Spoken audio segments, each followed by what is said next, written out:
Le droit de la concurrence, ça paraît souvent super complexe, non?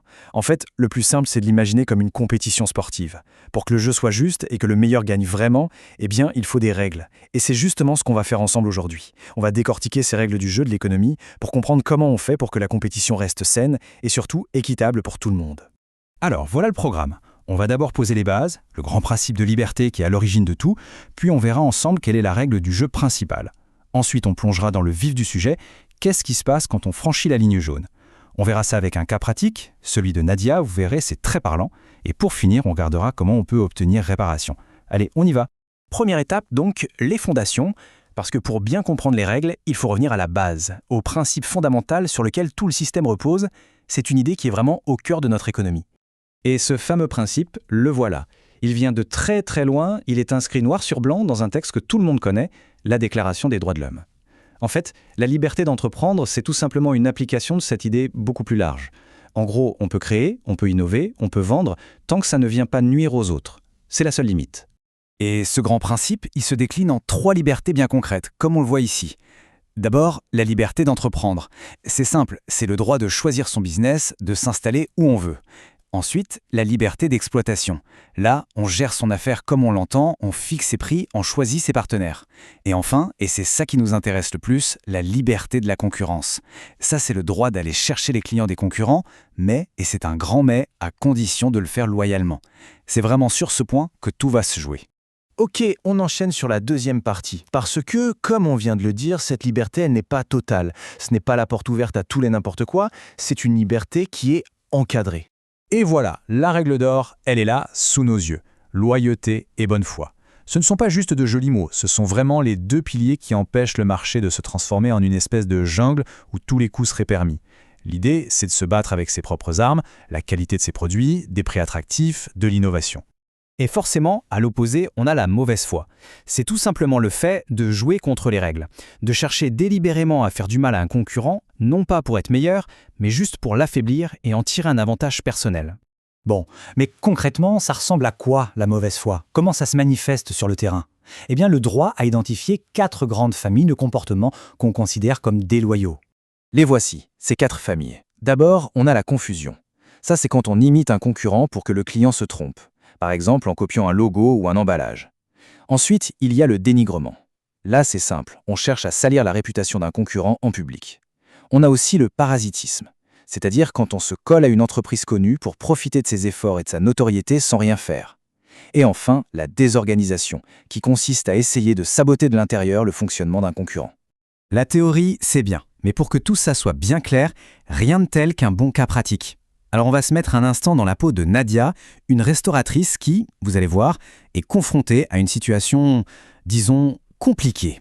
Alors écoutez bien l'histoire. Nadia, elle ouvre son restaurant. C'est un succès, la qualité est là. Mais très vite, des avis Google hyper négatifs commencent à pleuvoir. Des avis vraiment bizarres. Il y en a même un qui a été publié avant l'ouverture officielle du resto. C'est fort, non? Et puis là, coup de massue, son chef cuisinier démissionne. Pour aller où? Chez le concurrent direct, la Grande Place. Et comme par hasard, la spécialité de Nadia, sa fameuse mousse d'asperges, se retrouve à la carte du concurrent. Finalement, une petite enquête informatique confirme ce que tout le monde suspectait.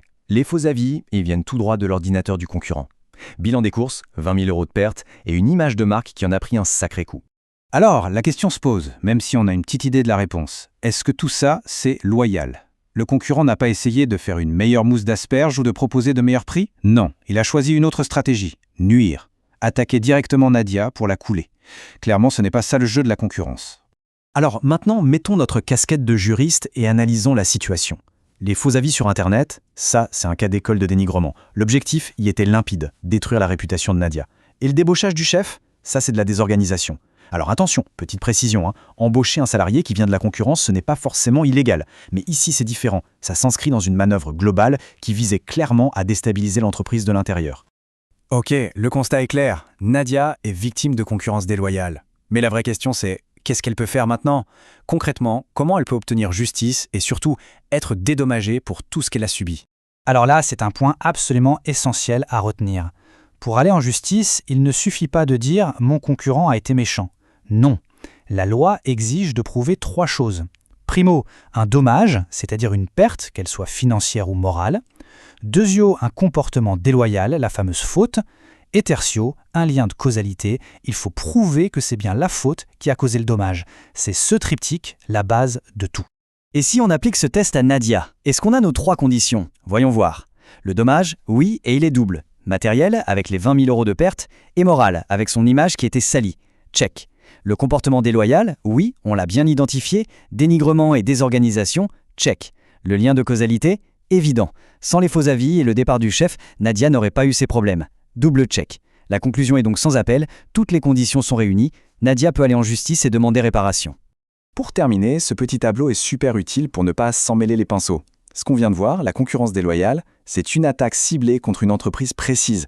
Et ça se règle devant le tribunal de commerce. Il ne faut surtout pas confondre ça avec les ententes, les cartels ou l'abus de position dominante. Là, ce sont des pratiques qui visent à fausser tout le marché. Et ça touche tout le monde, y compris les consommateurs. C'est beaucoup plus grave et c'est une autre instance, l'autorité de la concurrence, qui s'en occupe. Ce n'est vraiment pas la même échelle. Et on se quitte sur cette question qui est vraiment essentielle. La compétition économique, c'est dur, c'est agressif par nature. Mais où est-ce qu'on place le curseur? Où s'arrête la concurrence féroce et où commence la déloyauté? Comment est-ce qu'une entreprise peut se battre pour être la meilleure, pour gagner des parts de marché tout en restant dans les clous? C'est finalement tout l'enjeu du droit de la concurrence. S'assurer que cette compétition reste un moteur qui pousse tout le monde vers le haut et pas un instrument de destruction.